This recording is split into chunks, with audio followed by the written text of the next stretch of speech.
Hello বন্ধুরা, তোমরা কেমন আছো? আজকে চিকেন পকোড়া বানাবো, তো তোমরা দেখতে থাকো কিভাবে বানাই। এখানে চিকেন আর পেঁয়াজ কুচু কুচু করে কেটে রেখেছি, আর ভাবছিলাম একটু ধনেপাতা দেবো, তা ভাবছিলাম বাগান দিয়ে তুলে নিয়ে আসি। দেখো রাতেরবেলা কিন্তু বাগান দিয়ে কিছু তুলতে নেই, তো আমার না ধনেপাতাটা খুব পছন্দ খেতে, খুব টেস্টি লাগে ধনেপাতাটা দিলে। তো ওর জন্য এখানে ধনেপাতা আর এখানে আদা রসুনগুলো ছোটো ছোটো করে থেতো করে রেখেছি, আর এখানে বেসন নিয়েছি, লবণ দিয়ে নিলাম, একটু পরিমাণ মতন হলুদ দিয়ে নিয়েছি, আর একটুখানি সামান্য কটা একটু জিরে দিয়ে নিয়েছি। জিরে না গালে পড়লে খুব ভালো লাগে। আর এখানে হচ্ছে তোমার গুঁড়ো ঝাল দিয়ে নিয়েছি, আর এখানে দেখো ধনে পাতাটা আর ওই মশলাগুলো একে একে করে দিয়ে নিয়েছি, দিয়ে আর পেঁয়াজটাকেও কুচানো পেঁয়াজটাকে দিয়ে ভালো করে মাখিয়ে নিচ্ছি।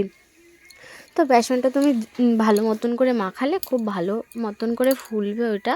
তো এখানে আমি জল দিয়ে ভালো করে মাখাচ্ছিলাম। তো আমার ছেলে বলছে চিকেনটা আমি দেবো, তো আমি বলছি তা দাও। তো দেখো চিকেনটা ও ঢালছিল, তো আমি বলছি বাবান পড়ে যাবে, বলছে না পড়বে না। তো দেখো চিকেনটা দিয়ে নিয়েছে বাটিটার মধ্যে। তো দেখো আমি চিকেনটা ভালো করে মাখিয়ে নিচ্ছি। ও বলছে কখন করবে, তাড়াতাড়ি করো না, আমি খাবো, ঝাল কম দেবে। তো আমি বলছি হ্যাঁ ঠিক আছে, ঝাল কম দিয়েছি। তো এইদিকে কড়াই ভালো গরম হয়ে গেছে, তো আমি দিয়ে নিচ্ছি অল্প কটা দিয়ে দেখবো যে কেমন হয়।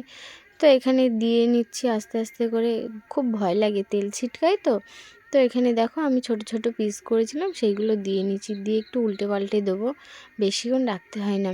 আর তোমরা চিকেনটাকে না ভালো করে ভেজেও রাখতে পারো, ভেজে রেখেও এটাকে করতে পারো। তা আমার মনে হলো আমি একটু কাঁচা কাঁচা করে দেখি, মানে কাঁচা চিকেনটাই দিয়ে করবো ভাবছিলাম। তো ওর জন্য চিকেনটা আমি ভাজিনি, তো ওইখানে পকোড়ার জন্য একবারে ওইখানে দিয়ে ভেজে নেবো।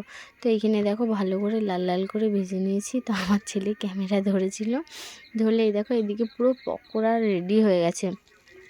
তো লাবানোর সাথে সাথে ও খেয়ে দেখছে যে কেমন হয়েছে। তো দেখো খেয়ে বলছে খুব টেস্টি হয়েছে মা, খুব ভালো হয়েছে। তো দেখো একবারে খেতেই রয়েছে ক্যামেরার সামনে এসে।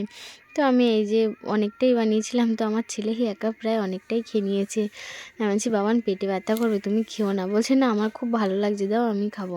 তো এখানে আমি একটু খেয়ে দেখছিলাম যে কেমন লাগে, তা দেখছি ভালোই হয়েছে, দোকানের মতনই হয়েছে, দোকানের থেকে একটু বেটার হয়েছে, কেন দোকানে ধনেপাতা দেয় না। তো চলো আমরা খেতে থাকি।